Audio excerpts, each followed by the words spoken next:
Hi ಸ್ನೇಹಿತರೆ, welcome to my channel. ಈ ವಿಡಿಯೋದಲ್ಲಿ ರಾಜ್ಯ ಸರ್ಕಾರವು ಬಿಪಿಎಲ್ ರೇಷನ್ ಕಾರ್ಡ್ ಇದ್ದವರಿಗೆ ಭರ್ಜರಿ ಗುಡ್ ನ್ಯೂಸ್ ನೀಡಿದೆ. ಹೌದು ಸ್ನೇಹಿತರೆ, ಬಿಪಿಎಲ್ ರೇಷನ್ ಕಾರ್ಡ್ ಇದ್ದವರಿಗೆ ಇನ್ನು ಮುಂದೆ ಅಕ್ಕಿಯ ಜೊತೆಗೆ ಈ ವಸ್ತುಗಳು ದೊರೆಯಲಿವೆ. ಹಾಗಾದರೆ ಯಾವೆಲ್ಲ ವಸ್ತುಗಳು ದೊರೆಯಲಿವೆ ಅಂತ ಡೀಟೇಲ್ ಆಗಿ ಈ ವಿಡಿಯೋದಲ್ಲಿ ನೋಡೋಣ.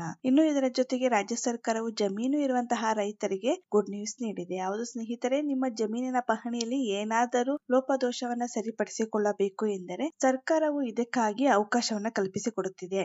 ಇದರ ಬಗ್ಗೆ ಕೂಡ ನಾವು ಈ ವಿಡಿಯೋದಲ್ಲಿ ನೋಡೋಣ. ಇನ್ನು ಇದರ ಜೊತೆಗೆ ಕೇಂದ್ರ ಸರ್ಕಾರವು ಬೀದಿ ಬದಿ ವ್ಯಾಪಾರಿಗಳಿಗೆ ಸ್ವಂತ ಉದ್ಯೋಗ ಮಾಡಿಕೊಳ್ಳುವುದಕ್ಕಾಗಿ 50,000 ರೂಪಾಯಿವರೆಗೂ ಲೋನ್ ಸಿಗುತ್ತದೆ. ಈ ಸೌಲಭ್ಯವನ್ನು ನೀವು ಹೇಗೆ ಪಡೆದುಕೊಳ್ಳಬೇಕು ಅಂತ ಈ ವಿಡಿಯೋದಲ್ಲಿ ನೋಡೋಣ.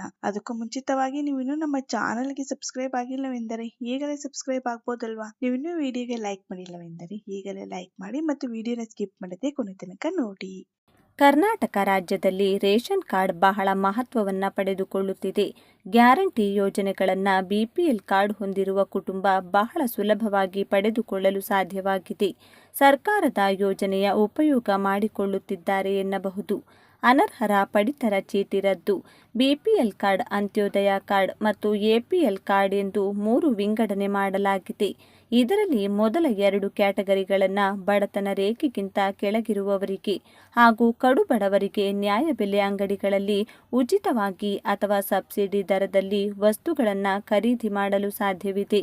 ಆದರೆ ಬಿಪಿಎಲ್ ಕಾರ್ಡನ್ನು ಸಾಮಾನ್ಯವಾಗಿ ಒಂದು ಗುರುತಿನ ಚೀಟಿಯಾಗಿ ಮಾತ್ರ ಬಳಕೆ ಮಾಡಬಹುದು. ಯಾಕೆಂದರೆ ಇದನ್ನು ಉಳ್ಳವರಿಗೆ ನೀಡಲಾಗುತ್ತಿದೆ. ಕುಟುಂಬದ ವಾರ್ಷಿಕ ವರಮಾನ 1.2 ಲಕ್ಷಕ್ಕಿಂತ ಕಡಿಮೆ ಇದ್ದರೆ ಅಂಥವರಿಗೆ ಬಿಪಿಎಲ್ ಕಾರ್ಡ್ ವಿತರಣೆ ಮಾಡಲಾಗುತ್ತಿದೆ. ಆದರೆ ದುರದೃಷ್ಟವಶಾತ್ ಇತ್ತೀಚಿನ ದಿನಗಳಲ್ಲಿ ಎಲ್ಲ ಸೌಕರ್ಯ ಇರುವವರೇ ಬಿಪಿಎಲ್ ಕಾರ್ಡ್ ಪಡೆದುಕೊಂಡಿದ್ದು ಸರ್ಕಾರದ ಪ್ರಯೋಜನಗಳನ್ನು ಪಡೆದುಕೊಳ್ಳುತ್ತಿದ್ದಾರೆ. ನ್ಯಾಯಬೆಲೆ ಅಂಗಡಿಯಲ್ಲಿ ಕಳೆದ 6 ತಿಂಗಳಿನಿಂದ ವಸ್ತು ಖರೀದಿ ಮಾಡದೇ ಇದ್ದರೂ ಗ್ಯಾರಂಟಿ ಯೋಜನೆಯ ಹಣವನ್ನು ಪಡೆದುಕೊಳ್ಳುತ್ತಿದ್ದಾರೆ. ಇದನ್ನು ಗಮನಿಸಿರುವ ಸರ್ಕಾರ ಈಗಾಗಲೇ 3 ಲಕ್ಷಕ್ಕೂ ಅಧಿಕ ರೇಷನ್ ಕಾರ್ಡ್ ರದ್ದುಪಡಿ ಮಾಡಿದೆ.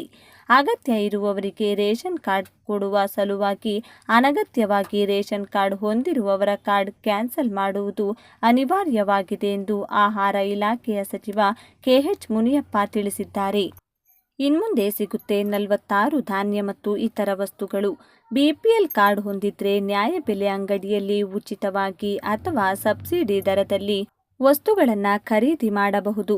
ಇನ್ಮುಂದೆ ಕೇವಲ ಅಕ್ಕಿ, ರಾಗಿ, ಗೋಧಿ, ಎಣ್ಣೆ ಮಾತ್ರವಲ್ಲದೆ ಇನ್ನೂ ಹೆಚ್ಚಿನ ಅಂದರೆ 46 ವಸ್ತುಗಳನ್ನು ಬಿಪಿಎಲ್ ಕಾರ್ಡ್ ಇರುವವರು ಸಬ್ಸಿಡಿಯಾಗಿ ಖರೀದಿ ಮಾಡಬಹುದು ಎಂದು ಸರ್ಕಾರ ತಿಳಿಸಿದೆ. ರೇಷನ್ ಕಾರ್ಡ್ ರದ್ದಾಗಿದೆಯೇ ಚೆಕ್ ಮಾಡುವುದು ಹೇಗೆ? ನೀವು ಆಹಾರ ಇಲಾಖೆ ಅಧಿಕೃತ ವೆಬ್ಸೈಟ್ಗೆ ಹೋಗಿ ರದ್ದಾಗಿರುವ ಅಥವಾ ತಡೆಹಿಡಿಯಲಾಗಿರುವ ರೇಷನ್ ಕಾರ್ಡ್ ಎನ್ನುವ ವಿಭಾಗದಲ್ಲಿ ನಿಮ್ಮ ರೇಷನ್ ಕಾರ್ಡ್ ರದ್ದಾಗಿದೆಯೋ ಇಲ್ಲವೋ ಎನ್ನುವ ಮಾಹಿತಿ ಪಡೆಯಬಹುದು. ಒಂದು ವೇಳೆ ನೀವು ಬಡತನ ರೇಖೆಗಿಂತ ಕೆಳಗಿನವರಾಗಿದ್ದು ನಿಮ್ಮ ರೇಷನ್ ಕಾರ್ಡ್ ಕೂಡ ರದ್ದಾಗಿದ್ದರೆ ಅದು ತಾಂತ್ರಿಕ ದೋಷಗಳ ಪರಿಣಾಮವಾಗಿರುತ್ತದೆ. ಹಾಗಾಗಿ ನೀವು ಆಹಾರ ಇಲಾಖೆಯಲ್ಲಿ ದೂರು ಸಲ್ಲಿಸಿ ನಿಮ್ಮ ರೇಷನ್ ಕಾರ್ಡ್ ಮತ್ತೆ ಪಡೆಯಲು ಅವಕಾಶವಿದೆ. ರಾಜ್ಯದಲ್ಲಿ ಯಾವುದೇ ರೈತರು ಜಮೀನು ಹೊಂದಿದ್ದರೆ ಅದಕ್ಕೆ ಸಂಬಂಧಪಟ್ಟ ಹಾಗೆ ಪಹಣಿ ಹಾಗೂ ಮತ್ತಿತರ ಭೂ ದಾಖಲೆಗಳನ್ನು ಹೊಂದಿರಬೇಕು. ಇವೆಲ್ಲವನ್ನು ಸರ್ಕಾರದಿಂದಲೇ ಪಡೆದುಕೊಳ್ಳಬಹುದು. ಆದರೆ ಸರ್ಕಾರ ಪಹಣಿ ಹಾಗೂ ಇತರ ಭೂ ದಾಖಲೆಗಳನ್ನು ಒದಗಿಸುವ ಸಂದರ್ಭದಲ್ಲಿ ಸಾಕಷ್ಟು ತಪ್ಪುಗಳಾಗಬಹುದು. ಹಾಗೆ ರೈತರ ಪಹಣಿಯಲ್ಲಿ ಯಾವುದೇ ರೀತಿಯ ಲೋಪದೋಷ ಇದ್ದರೆ ಸರ್ಕಾರದ ಯೋಜನೆ ಪ್ರಯೋಜನ ಪಡೆದುಕೊಳ್ಳಲು ಅಥವಾ ಪಹಣಿಯ ಆಧಾರದ ಮೇಲೆ ಸಾಲ ಮಾಡಲು ಸಾಕಷ್ಟು ಸಮಸ್ಯೆ ಎದುರಿಸಬೇಕಾಗುತ್ತದೆ. ಹಾಗಾಗಿ ಕಂದಾಯ ಇಲಾಖೆ ರೈತರಿಗೆ ತಮ್ಮ ಪಹಣಿಯಲ್ಲಿರುವ ಲೋಪದೋಷಗಳನ್ನು ಸರಿಪಡಿಸಿಕೊಳ್ಳಲು ಅವಕಾಶ ಮಾಡಿಕೊಡಲಿದೆ. ಹೌದು, ರೈತರ ಪಹಣಿ ಪತ್ರದಲ್ಲಿರುವ ತಪ್ಪುಗಳನ್ನು ಸರಿಪಡಿಸಲು ಕಂದಾಯ ಇಲಾಖೆ ಈ ಒಂದು ಹೊಸ ಉಪಕ್ರಮ ಕೈಗೊಳ್ಳಲು ಮುಂದಾಗಿದೆ. ಕಂದಾಯ ಇಲಾಖೆಯ ಸಚಿವ ಕೃಷ್ಣ ಬೈರೇಗೌಡ ಅವರು ಈ ಬಗ್ಗೆ ಮಾಹಿತಿಯನ್ನು ನೀಡಿದ್ದಾರೆ. ಕಂದಾಯ ಅದಾಲತ್ ಯೋಜನೆಗಳು. ಕಂದಾಯ ಅದಾಲತ್ ಕಾರ್ಯಕ್ರಮ ಮಾಡುವುದರಿಂದ ರೈತರು ತಮ್ಮ ಜಮೀನಿಗೆ ಸಂಬಂಧಪಟ್ಟಂತೆ ಪಹಣಿ ಪತ್ರದಲ್ಲಿ ಜಮೀನಿನ ಉದ್ದ, ಅಗಲ, ವಿಸ್ತೀರ್ಣ, ಗಡಿ, ದಾರಿ ಹೀಗೆ ಯಾವುದೇ ರೀತಿಯ ವಿಷಯದಲ್ಲಿ ತಪ್ಪಿದ್ದರೂ ಅದನ್ನು ಸರಿಪಡಿಸಿಕೊಳ್ಳಬಹುದು. ಪಹಣಿ ಪತ್ರದಲ್ಲಿ ಅಗತ್ಯವಿರುವ ಬದಲಾವಣೆಗಳನ್ನು ಮಾಡಲು ಅಥವಾ ತಿದ್ದುಪಡಿ ಮಾಡಲು ಅರ್ಜಿ ಸಲ್ಲಿಸಿದ ನಂತರ ತಹಶೀಲ್ದಾರರು ಅದನ್ನು ಪರಿಶೀಲಿಸಿ ನಂತರ ಸೂಕ್ತ ಬದಲಾವಣೆಗಳನ್ನು ಮಾಡಿಕೊಡುತ್ತಾರೆ. ಇದೀಗ ಕಂದಾಯ ಅದಲ್ಲದ ಕಾರ್ಯಕ್ರಮವನ್ನು ಎಂದಿನಿಂದ ಆರಂಭಿಸಲಾಗುವುದು ಎನ್ನುವುದರ ಬಗ್ಗೆ ಸದ್ಯದಲ್ಲಿಯೇ ಮಾಹಿತಿ ನೀಡುತ್ತೇವೆ.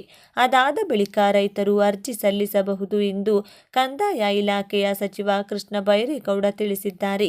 ರೈತರು ತಮ್ಮ ಭೂ ದಾಖಲೆಯಲ್ಲಿ ಯಾವುದೇ ರೀತಿಯ ಲೋಪದೋಷಗಳಿದ್ದರೂ ಕೂಡ ಅದನ್ನು ಕಂದಾಯ ಅದಾಲತ್ ಮೂಲಕ ಸರಿಪಡಿಸಿಕೊಳ್ಳಬಹುದು ಹಾಗೂ ರೈತರಿಗೆ ತೊಂದರೆ ಆಗದೇ ಇರುವ ರೀತಿಯಲ್ಲಿ ಅಧಿಕಾರಿಗಳು ರೈತರಿಗೆ ಸ್ಪಂದಿಸಬೇಕು, ಮುತುವರ್ಜಿಯಿಂದ ಕಾರ್ಯನಿರ್ವಹಿಸಬೇಕೆಂದು ಸಚಿವರು ಅಧಿಕಾರಿಗಳಿಗೆ ಸೂಚನೆ ನೀಡಿದ್ದಾರೆ.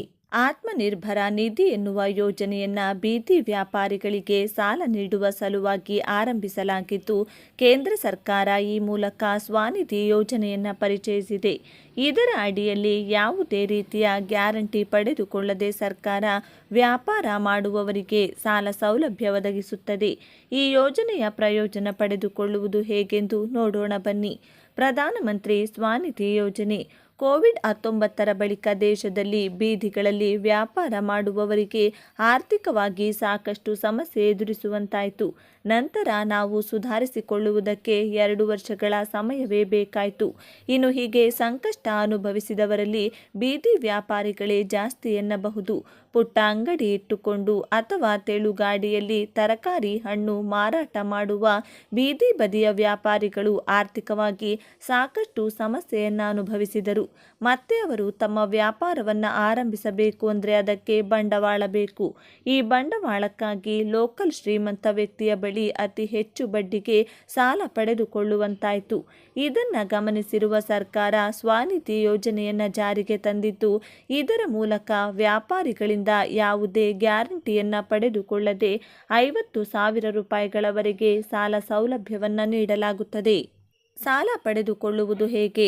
2020 ಜೂನ್ 1ರಂದು ವಸತಿ ಮತ್ತು ನಗರ ಸಚಿವಾಲಯ ಮೈಕ್ರೋ ಕ್ರೆಡಿಟ್ ಅನ್ನು ಪರಿಚಯಿಸಿತು.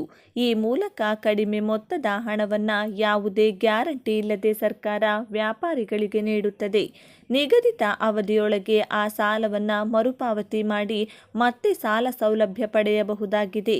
ಮೊದಲ ಹಂತದಲ್ಲಿ 10,000 ರೂಪಾಯಿಗಳನ್ನು, ಅದನ್ನು ಮರುಪಾವತಿ ಮಾಡಿದ ನಂತರ 30,000 ರೂಪಾಯಿಗಳನ್ನು ಹಾಗೂ ನಂತರದಲ್ಲಿ 50,000ದವರೆಗೆ ಸಹಾಯಧನ ಪಡೆಯಬಹುದು. ಸ್ವನಿಧಿ ಸಾಲ ಪಡೆಯಲು ಯಾರು ಅರ್ಹರು? ಬೀದಿ ಬದಿಯಲ್ಲಿ ಹಣ್ಣು ವ್ಯಾಪಾರ ಮಾಡುವವರು, ತರಕಾರಿ ವ್ಯಾಪಾರ ಮಾಡುವವರು, ಇಸ್ತ್ರಿ ಅಂಗಡಿ ಇಟ್ಟುಕೊಂಡಿರುವವರು, ಹಾಲು ವ್ಯಾಪಾರ ಮಾಡುವವರು, ಹೂ ವ್ಯಾಪಾರ ಮಾಡುವವರು, ಶ್ರಮಿಕ ಅಂಗಡಿ, ಪಾನ್ ಶಾಪ್ಗಳು ಮೊದಲಾದ ವ್ಯಾಪಾರಸ್ಥರು ಕೂಡ ಪ್ರಯೋಜನ ಪಡೆಯಬಹುದಾಗಿದೆ. ಅರ್ಜಿ ಸಲ್ಲಿಸಲು ಬೇಕಾಗಿರುವ ದಾಖಲೆಗಳು: ಮತದಾರರ ಗುರುತಿನ ಚೀಟಿ, ಆಧಾರ್ ಕಾರ್ಡ್, ಬ್ಯಾಂಕ್ ಖಾತೆಯ ವಿವರ, ಪಾಸ್ಪೋರ್ಟ್ ಅಳತೆಯ ಫೋಟೋ, ವ್ಯಾಪಾರದ ಬಗ್ಗೆ ವಿವರ. ಈ ಮೇಲಿನ ಎಲ್ಲ ವ್ಯಾಪಾರಸ್ಥರು ತಮ್ಮ ಸಣ್ಣ ಉದ್ಯಮವನ್ನು ಅಭಿವೃದ್ಧಿಪಡಿಸಿಕೊಳ್ಳಲು ಬೇಕಾಗಿರುವ ಬಂಡವಾಳವನ್ನು ಸರ್ಕಾರದಿಂದ ಪಡೆಯಬಹುದು. ಇದಕ್ಕಾಗಿ ಯಾವುದೇ ರೀತಿಯ ಅಡಮಾನ ಇಡುವ ಅಗತ್ಯವಿಲ್ಲ. ಇನ್ನು ಸಾಲವನ್ನು ಸಹಕಾರಿ ಬ್ಯಾಂಕುಗಳು, ಸಣ್ಣ ಫೈನಾನ್ಸ್ಗಳು, NBFC ಹಾಗೂ ಪ್ರಮುಖ ವಾಣಿಜ್ಯ ಬ್ಯಾಂಕ್ಗಳಲ್ಲಿ ಪಡೆಯಬಹುದು. ಅರ್ಜಿ ಸಲ್ಲಿಸುವುದು ಹೇಗೆ? https://pmswanidhiyojane.moHUA.gov.in ಈ ವೆಬ್ಸೈಟ್ ಲಿಂಕ್ ಮೇಲೆ ಕ್ಲಿಕ್ ಮಾಡಿ ಲಾಗಿನ್ ಆಗಿ. ಆರಂಭದಲ್ಲಿ ಕಾಣುವ 10,000 ಹಾಗೂ 50,000 ಈ 3 ಮೊತ್ತದಲ್ಲಿ ಯಾವ ಮೊತ್ತದ ಸಾಲವನ್ನು ಪಡೆದುಕೊಳ್ಳಲು ಬಯಸುತ್ತೀರೆಂದು ಕ್ಲಿಕ್ ಮಾಡಿ. ನಂತರ ಅಗತ್ಯ ಇರುವ ದಾಖಲೆ ಮತ್ತು ಮಾಹಿತಿಯನ್ನು ಭರ್ತಿ ಮಾಡಿ ಯೋಜನೆಯ ಸಾಲ ಸೌಲಭ್ಯವನ್ನು ಪಡೆಯಬಹುದು.